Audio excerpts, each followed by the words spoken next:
Magandang araw po sa inyong lahat mga kababayan at welcome back dito po sa PNR. At ito nga mga karibin natin, warrant for Torre. Nako, ito na ang inaantay ng lahat. Yan mga kababayan, patungkol po riyan ang ating alamin at bibigyan ng komento ngayong araw na ito. Pero bago pong lahat, kung bago ka pa lang at di pa po nakapag-subscribe sa ating munting channel, please don't forget to subscribe at palike na rin po ng video ito. Maraming salamat po at ito na nga, simulan na po natin to. Sawanya ang dayo ko sa masalanang tao.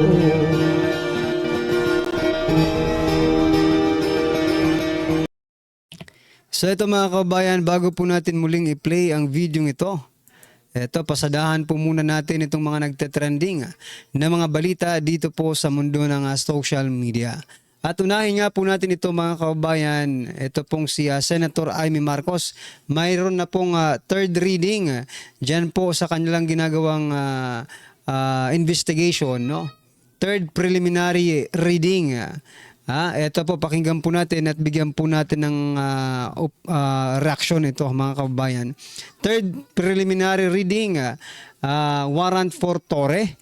Ito na ang real justice for Tatay Digong. Ito mga kababayan, pakinggan po natin to. My third preliminary finding was that there were glaring violations of the rights of the former president. The constitutional safeguards guaranteeing liberty and due process of law were not observed. No warrant was issued by a Philippine court. The arrest did not fall within the exceptions of a warrantless arrest. Meanwhile, General Torre invoked 125 article of the revised penal code only applying to warrantless arrest.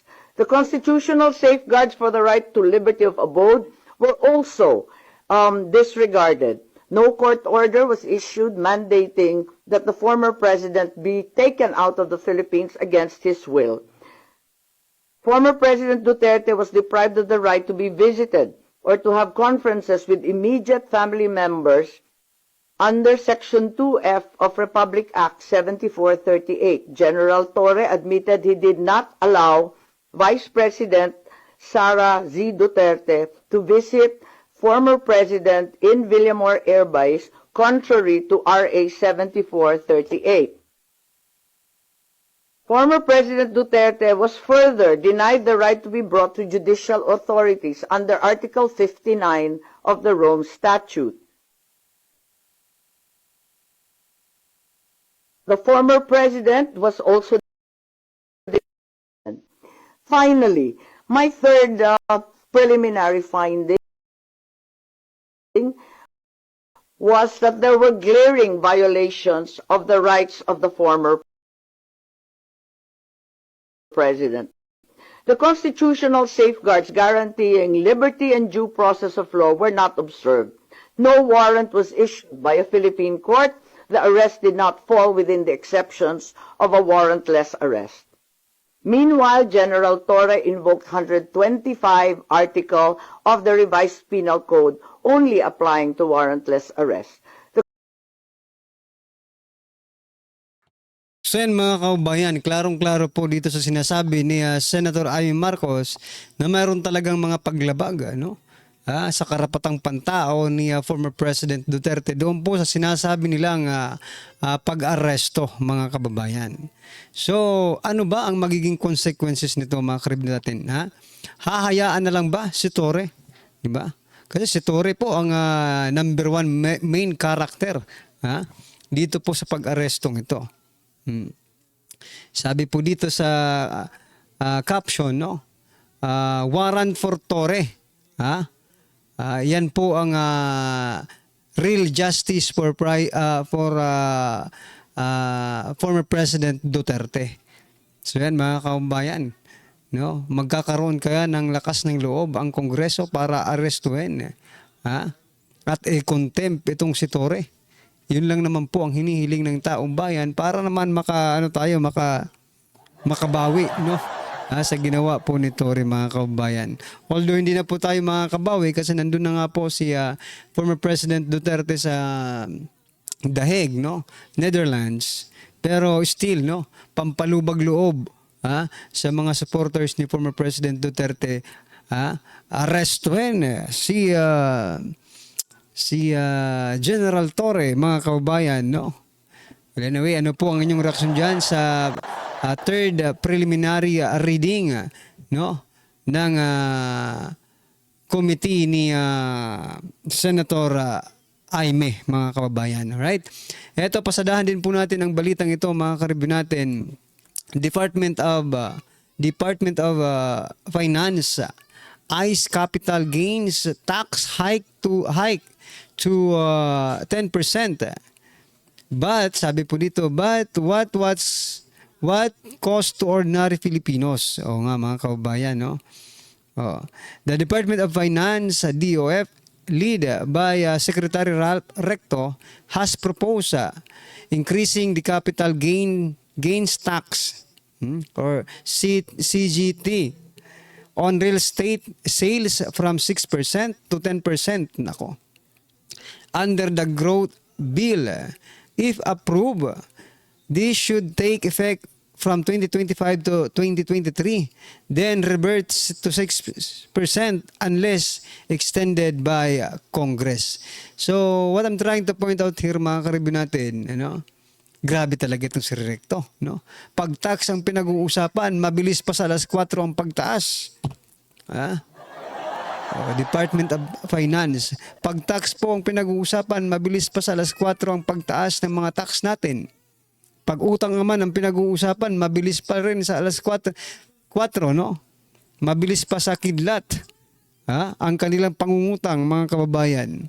Grabe. Iba talaga ang utak ni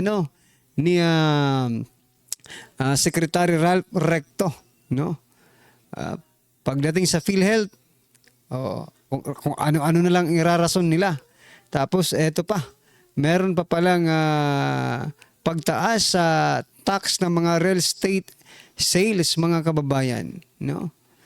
Yan, imbis na babaan lang nila or steady lang, kasi biruin mo, mga kababayan, no? Itong mga negosyanteng to, pag napuno rin sa inyo, baka hindi na po ito magnegosyo dito sa Pilipinas, no? Kahit yung mga negosyante ng Pilipinas, di ba? Kapag kinaltasan po ng kinaltasan yan ng tax,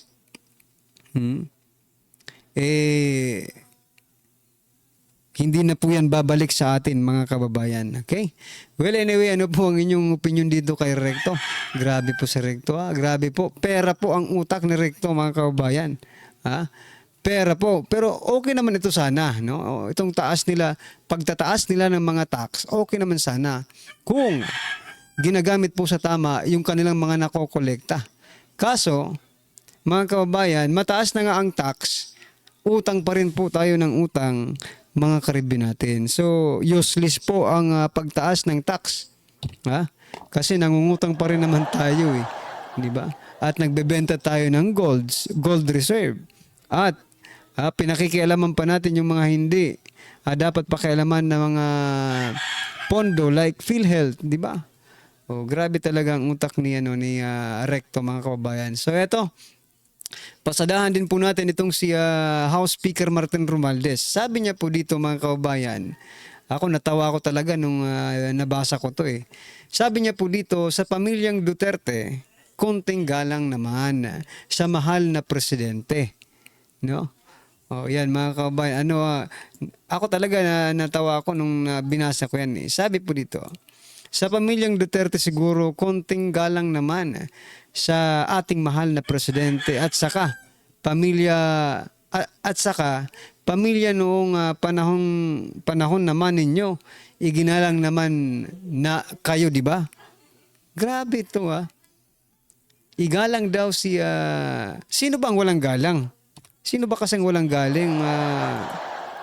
Speaker Martin Romualdez, huwag mong lituhin ang taong bayan. Magalang po ang mga Duterte. Rumerespeto po ang mga Duterte. Sino ang walang respeto? Kasi kung may respeto po sa PBBM, mga kababayan, hindi niya gaganituhin ang Duterte. Bakit? Si dating Pangulong Duterte po ang nagpalibing sa kanyang ama. Yan pa lang. Yan pa lang po ay napakalaki na pong pagkakamali nila. Ha? Huwag mong hanapan ng galang, respeto yung mga Duterte dahil they are so respectful, mga kabayan. Napaka-respectful po nila, di ba? Respectful po sa mga Duterte. Kayo lang po ang hindi rumirespeto yata no? Kayo ang walang respeto sa former president. Hindi dahil civilian na, hindi niyo na igagalang ang former president. Former president po yan, mga kababayan. Di ba? Iginagalang pa rin yan. Kahit former president po yan, mga kaarbi natin. Pero sa palagay ko, kayo po ang walang galang. Ha? Kayo ang walang galang sa taong bayan. Bakit? Ha? Kayo ang walang galang sa kaban ng bayan.